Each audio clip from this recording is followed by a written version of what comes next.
Bismillahirrahmanirrahim. Assalamualaikum warahmatullahi wabarakatuh.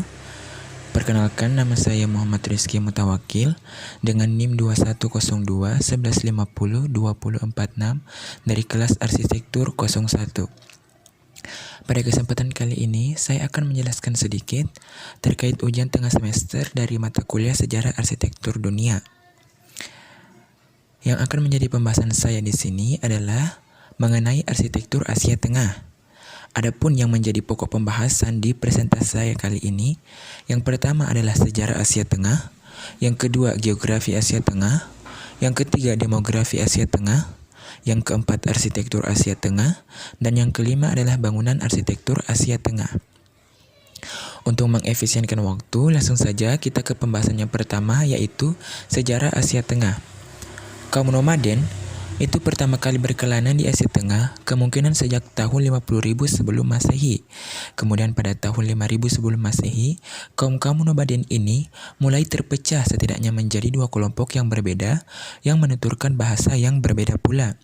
Kelompok pertama yang menuturkan bahasa Proto-India Eropa, sedangkan kelompok lainnya menuturkan bahasa Proto-Altai. Pada awalnya, bangsa India Eropa tampaknya tinggal di sebelah selatan, yaitu di sekitar Laut Kaspia, Georgia, dan Armenia modern. Sedangkan penutur bahasa Altai tinggal lebih jauh di sebelah utara, yaitu Rusia dan Mongolia modern. Sekitar 3000 sebelum Masehi, bangsa India Eropa telah menemukan cara untuk menjinakkan dan menunggangi kuda. Kemampuan ini membuat mereka menjadi bangsa India Eropa lebih kuat dan juga lebih kaya. Mereka telah mampu untuk mengurus lebih banyak ternak dan juga menaklukkan bangsa-bangsa lainnya dengan cara menembakkan panah dan melemparkan tombak dari atas kuda. Beberapa dari kelompok India Eropa kemudian meninggalkan kediaman awal mereka dan menetap jauh di sebelah timur, di tempat yang kini kita kenal sebagai Tiongkok Barat. Beberapa lainnya berkelana ke sebelah barat dan menetap di Eropa, di mana keturunan mereka di kemudian hari kita kenal sebagai bangsa Celt. Sementara itu, penutur bangsa Altai juga mempelajari cara untuk menunggangi kuda dan memulai rangkaian penyerbuan ke Tiongkok di sebelah selatan mereka. Oke, pembahasan yang kedua yaitu mengenai geografi Asia Tengah. Asia Tengah adalah wilayah sangat luas dengan jenis daratan yang bervariasi. Misalnya tanah datar tinggi dan pegunungan atau Tian Shan, gurun luas yaitu Karakum, Kizilkum, dan Taklamakan, dan tanah datar berupa rerumputan. Kebanyakan tanah di daerah ini tuh sangat kering atau sangat kasar untuk dijadikan sebagai sawah. Oleh karena itu, mata pencarian mayoritas penduduk ialah sebagai pengembala, dan juga aktivitas perindustrian berada di pusat perkotaan. Sungai utama ialah Sungai Amu Darya, Sir Darya, dan Hairut. Aliran utama air juga berasal dari Laut Aral dan Danau Balkhash. Keduanya ini merupakan bagian dari kolam endorheik besar yang berada di Asia Barat atau Tengah, yang juga mencakup Laut Kaspia. Kedua aliran ini mengalami penurunan volume pada akhir dekade. Hal ini disebabkan oleh aliran air dari sungai yang digunakan untuk aktivitas irigasi dan juga industri. Air di sini merupakan sumber alam yang sangat berharga di tanah Asia Tengah yang gersang, dan hal ini juga dapat berujung ke persingkatan internasional. Pembahasan yang ketiga yaitu mengenai demografis Asia Tengah. Setidaknya lebih dari 80 juta manusia tinggal di Asia Tengah atau kurang lebih 2% dari jumlah populasi Asia Tengah secara keseluruhan. Di antara wilayah Asia, hanya Asia Utara yang lebih sedikit penduduknya. Kepadatan penduduk di Asia Tengah sendiri ialah 9 orang per kilometer pangkat tua atau sangat kurang dari 80,5 orang per kilometer di benua Asia. Seperti yang Anda lihat di tabel, yaitu Kazakhstan dengan etnis Kazakh itu memiliki populasi sebesar 63,1%. Kemudian ada Kyrgyzstan dengan etnis Kirgiz memiliki populasi sebesar 70,9%. Ada juga Tajikistan dengan etnis Tajik dengan populasi sebesar 84,3%. Kemudian ada Turkmenistan dengan etnis Turkmen dengan populasi sebesar 85%, dan yang terakhir ada Uzbekistan dengan etnis Uzbek dengan populasi 80%. Pembahasan yang keempat yaitu mengenai arsitektur Asia Tengah. Menurut sebuah definisi, Asia Tengah ini mencakup sekitar 9.029.000 km², atau sekitar 21% dari benua. Negara-negara yang termasuk dalam wilayah Asia Tengah ini, menurut arti ialah Republik Rakyat Tiongkok, meliputi Provinsi Qinghai, wilayah otonomi Xinjiang dan Tibet, Kazakhstan, meliputi wilayah sebelah timur Sungai Ural, Kirgizia, Turkmenistan, dan juga Uzbekistan.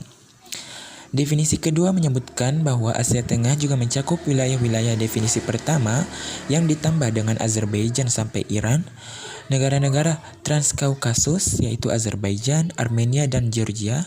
Kemudian ada juga wilayah Turkic atau Muslim Selatan Rusia yaitu Siberia Selatan. Ada juga Mongolia, Tiongkok bagian barat yaitu Xinjiang dan Tibet. Ada juga Afghanistan dan sebagian wilayah utara Pakistan. Arsitektur tengah ini pun memiliki mirip yang hampir sama dengan gaya Persia, akan tetapi ia memiliki ciri tersendiri yang membedakannya dengan arsitektur Islam lainnya, yaitu kubah yang berukir penuh, penataan jendela dan ornamen yang khas, serta menara yang berbeda dengan menara pada gaya Islam yang umumnya, sampai kepada pengaturan tamannya. Bentuk arsitekturnya sendiri tidak seruncing arsitektur yang ada di Persia. Bentuk menaranya ini hampir mirip dengan arsitektur Mogul, dan bentuk kubahnya sendiri merupakan produk asli dari Asia Tengah sendiri. Walaupun warna biru ini mendominasi hampir di seluruh sama bangunan arsitektur Asia Tengah, akan tetapi mereka mengkolaborasikannya dengan warna coklat dan hijau.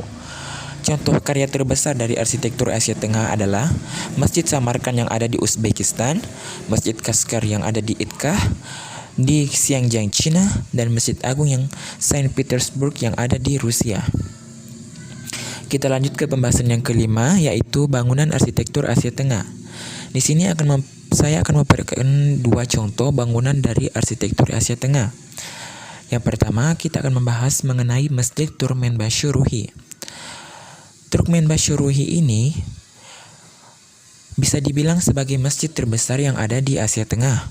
Rumah ibadah ini begitu luas dan mampu menampung hingga ribuan jamaah.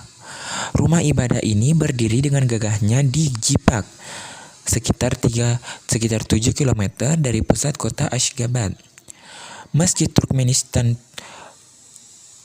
Turkmenbashi-Ruhi ini mulai dibuka untuk umum pada tahun 2004 silam.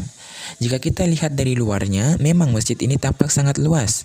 Di bawah tanahnya juga itu terdapat area parkir yang memuat hampir 100 bis dan 400 mobil. Luas kompleks ini secara keseluruhan mencapai sekitar 36 hektar. Masjid dua lantai ini didominasikan oleh cat putih dengan kubah berwarna kuning emas.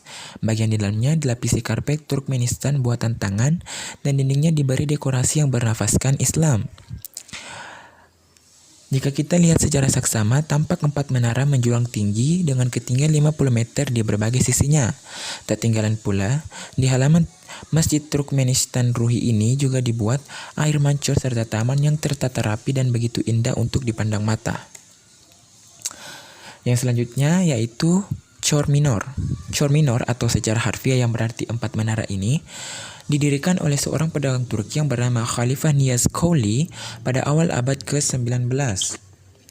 Pada saat itu, Bukhara masih jauh dari masa kejayaan dinasti Syaibanid dan kualitas konstruksi bangunan secara umum masih cukup rendah.